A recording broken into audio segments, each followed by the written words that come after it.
बात आप समझाइए। अभी आपने थोड़ा सा इस तरफ आते हैं सर, अभी आपने थोड़ी देर पहले हमें बताया कि पूरा लेफ्ट ने कब्जा कर रखा है। अब लेफ्ट टू राइट जब शिफ्ट हो रहा है तो हम सीधे देख रहे हैं कि एक बहुत टेक्टोनिक शिफ्ट नॉर्थ ईस्ट की तरफ आ रहा है और उसमें बीजेपी के हर ताले की चाबी हेमंता बिस्वा शर्मा कैसे बन जाते हैं?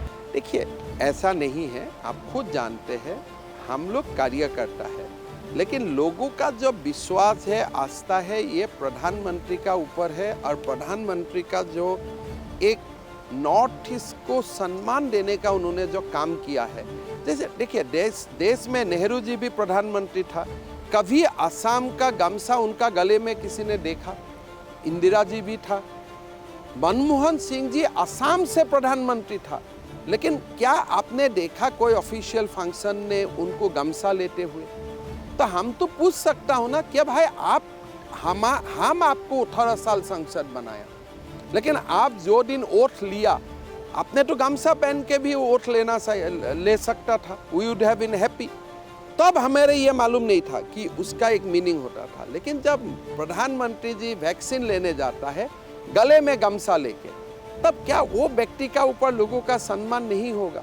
ये ऑर्गेनिक है, ये नेचुरल है। मुझे एक बात बताइए, जब अमृतपाल के समर्थक पकड़े जाते हैं तो वो असम भेजे जाते हैं, जब हम देखते हैं क्राइसिस आती है महाराष्ट्र में, झारखंड में, कर्नाटक में, तो हेमंता बिस्वा शर्मा आते हैं, ये क्या हो रहा है? देखिए, पहला बात ऐसा है कि अगर नॉर्थ ईस्ट को कोई देश का सुरक्षा के लिए, अगर देश का विकास के लिए अगर कोई नॉर्थ ईस्ट को सुन रहा है, मेरा पार्टी या हमारे सरकार, हमें तो खुशी होना चाहिए।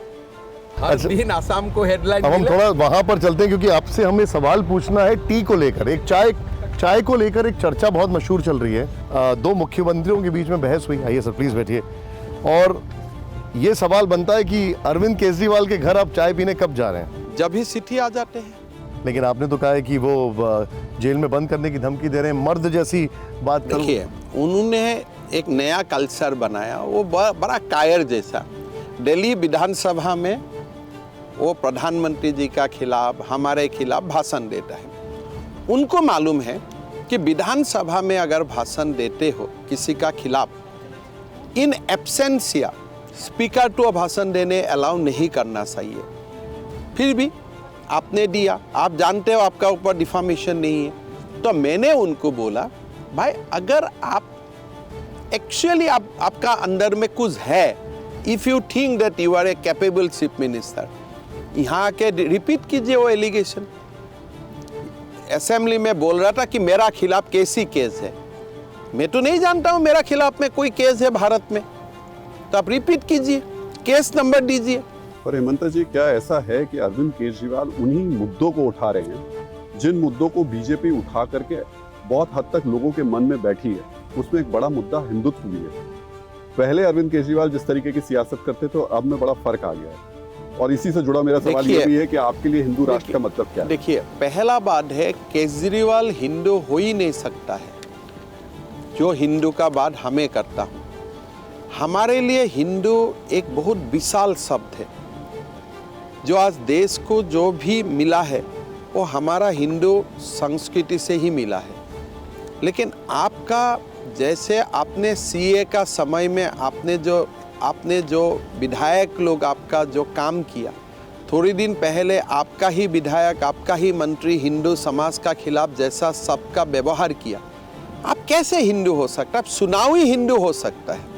कोई चुनाव का पहले आपको गुजरात में वोट चाहिए तो आप रुपया का बात कर सकते हो, लेकिन अभी तो आप वो बात नहीं करते हो।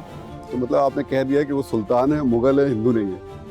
उनका सोच जो मुझको दिखाई देता है, मैं उनको एक समय मुझको लगता है जो he is a good challenger, लेकिन उनका अभी जो मैं हरकत देख रहा हूँ ना, जो जैसे वो प्रधानमंत्री का खिलाफ सब व्यवहार करता है, लेकिन असेंबली का अंदर में खड़ा होके ऐसा जो उनका जो व्यवहार है, उनसे मेरा नहीं लगता है कि वो बहुत दूर का नहीं। लेकिन देखिए सर, आप बोलें, लेकिन दिल्ली और पंजाब तो किया है ना, मैं तो मना नहीं कर रहा हूँ, दिल्ली में किया है, लेकिन दिल्ली में जो भी हुआ है बहुत दिन नहीं चलेगा। ये एक, अभी मैं म्यूनिसिपैलिटी चुनाव में गया था, Delhi Congress has lost its space, तो उसका कारण आपको दिखता है। लेकिन ये एक समय का बात है। दिल्ली तो एक म्यूनिसिपैलिटी है ना, तो आप जीता है वो म्यूनिसिपैलिटी, मैं तो ना नहीं बोल रहा हूँ। लेकिन आपका हाथ में पंजाब आप जीता है, मैं मान लिया हूँ, लेकिन that is not a national political. पर वो जो फ्रीबीज वाला मामला है वो आपके लिए तो मुश्किल है ना। आप कहते हैं विकास की बात, वो लाते हैं, उसका अलग मतलब समझिए। जो वो इलेक्ट्रिसिटी फ्री देता है, कल मैं भी तो दे सकता हूँ, मेरा पास भी बजट है, लेकिन वो प्रधानमंत्री जी का वो एक मैसेजिंग है देश में कि हम देश को सेवा करूँगा, देश को हम फ्री से देश का राजनीति नहीं करूँगा। ये क्या उनका पास ये जो डेफिनेशन है कि मैं इलेक्ट्रिसिटी फ्री देता हूँ, क्या हेमंत बिश्व शर्मा नहीं दे सकता है? हमारा पास वो बजट नहीं है क्या? गुजरात सरकार का बजट वो नहीं है क्या? तमिलनाडु सरकार का पास वो बजट नहीं है क्या? वेस्ट बंगाल गवर्नमेंट का पास वो बजट नहीं है क्या? 700 करोड़ रुपया ही सही है मुझको अगर असम में देना है। 200 यूनिट बिजली, मैं तो उनसे ज़्यादा कर रहा हूँ। अगर आज आप असम आके बोलता है कि दिल्ली का लोग फ्री इलेक्ट्रिसिटी लेता है, असम का लोगों का तो सेल्फ कॉन्फिडेंस ही टूट जाएगा। मतलब अगर दिल्ली में आप फ्री इलेक्ट्रिसिटी दे रहा है, मतलब दिल्ली का कोई डेवलपमेंट ही नहीं हो रहा है। दिल्ली का लोगों का वो परचेजिंग कैपेसिटी अभी तक नहीं बना है आफ्टर 75 ईयर्स ऑफ इंडिपेंडेंस। आप तो दिल्ली का लोगों को जैसे आप डिफेम कर रहा है। अगर मैं दिल्ली में राजनीति करता था, मैं तो दिल्ली का लोगों को बोलता है भाई इसको मत लो। आपका बारे में दुनिया जाके बोलता है मैं फ्री देता हूं, मैं फ्री देता हूं। देता भी तो चुपचाप रहो ना। मैं कभी एडवर्टाइज नहीं करता हूं हमारा अरुणोदय स्कीम को, बहुत अच्छा, ज्यादा उनसे अच्छा स्कीम है। यानी आप ये कहना चाह रहे हैं कि वो दिल्ली के जो सेल्फ प्राइड है उसको चोट पहुंचा रहा है। देश में जाके बोल के नहीं बोलना सही। आप दे रहा है तो दीजिए, आपका पास गरीब लोग हैं, आप दीजिए, आपत्ति नहीं है। बट दिल्ली एक गरीब का प्रदेश है। अब दिल्ली का मोहल्ला क्लिनिक का बारे में क्यों बोलता है? एक कुर्सी में एक डॉक्टर बैठा रहता है। दिल्ली का मेडिकल कॉलेज का बारे में बोलिए, एम्स का बारे में बोलिए, दिल्ली का सुपर स्पेशलिटी हॉस्पिटल का बात बोलिए। अगर 75 ईयर्स ऑफ इंडिपेंडेंस का बाद आपका जो पहचान अगर वो मोहल्ला क्लिनिक से होता है, फ्री इलेक्ट्रिसिटी से होता है, विदेश में आपका कभी सम्मान होगा? देश में कभी आपका सम्मान होगा? अब दिया है तो चुपचाप रहो ना, उसका क्यों एडवर्टाइज करते हो?